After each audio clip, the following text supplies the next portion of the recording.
ବାଇବଲର ସୁନ୍ଦର ଏ ଶବ୍ଦ ଆସିଅଛି, ଏ ବାକ୍ୟ ଆସିଅଛି। ଜଣେ ମନୁଷ୍ୟ ଯିଏ ଭଲ ଉପଦେଶ ଦିଏ ଅନୁଗ୍ରହ ଲାଭ କରେ, କିନ୍ତୁ ପ୍ରତାରକ ଗଣ ସେମାନଙ୍କୁ ବିପର୍ଯ୍ୟୟକୁ ଆଗେଇ ନିଅନ୍ତି।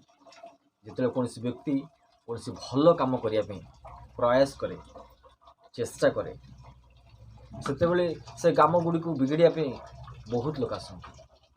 ଏହା ଶାସ୍ତ୍ରରେ ବି ଲେଖା ଅଛି, ଭଲ କାମ କଲାବେଳେ ବହୁତ ଲୋକ ନିଜକୁ ବାଧା ଦେବେ, ବିଘ୍ନ ଦେବେ। କିନ୍ତୁ ଏଠି ବି ଦେଖନ୍ତୁ ବାଇବେଲରେ ଲେଖା ହେଇଛି, ଜଣେ ମନୁଷ୍ୟ ଯିଏ ଭଲ ଉପଦେଶ ଦିଏ ଅନୁଗ୍ରହ ଲାଭ କରେ, କିନ୍ତୁ ପ୍ରତାରକ ଗଣ ସେମାନଙ୍କୁ ବିପର୍ଯ୍ୟୟକୁ ଆଗେଇ ନିଅନ୍ତି। ଏ ପ୍ରତାରକ ଗଣ ମାନେ ଯେଉଁମାନେ ଅନ୍ୟମାନଙ୍କୁ ହଇରାଣ କରନ୍ତି, ଅନ୍ୟର ଉନ୍ନତି ଚାହାନ୍ତିନି, ଅନ୍ୟର ଉନ୍ନତି ଦେଖି ସେମାନେ ଖୁସି ହୁଅନ୍ତି, ସେମାନେ ପ୍ରତାରକ। ମୁଁ ଏ ବାକ୍ୟ ନିଜ ମନରୁ କହୁନି, ଇଏ ବାଇବେଲରେ ଅଛି।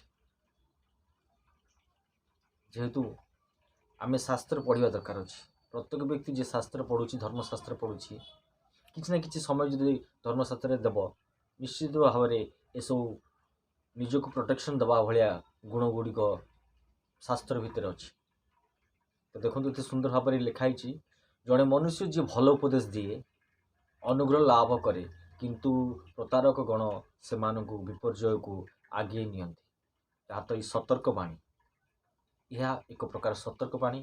ଯେଉଁ ସତର୍କ ବାଣୀ ଆମେ ବୁଝିକି ନିଜ ଜୀବନରେ ଯଦି ୟୁଜ୍ କରିବା, ବ୍ୟବହାର କରିବା, ନିଜ ଜୀବନରେ ଯଦି ତାକୁ କାର୍ଯ୍ୟରେ ଲଗେଇବା, ନିଶ୍ଚିତ ଭାବରେ ସମସ୍ତ ବିପଦରୁ ଆମେ ଉଦ୍ଧାର ପାଇବା।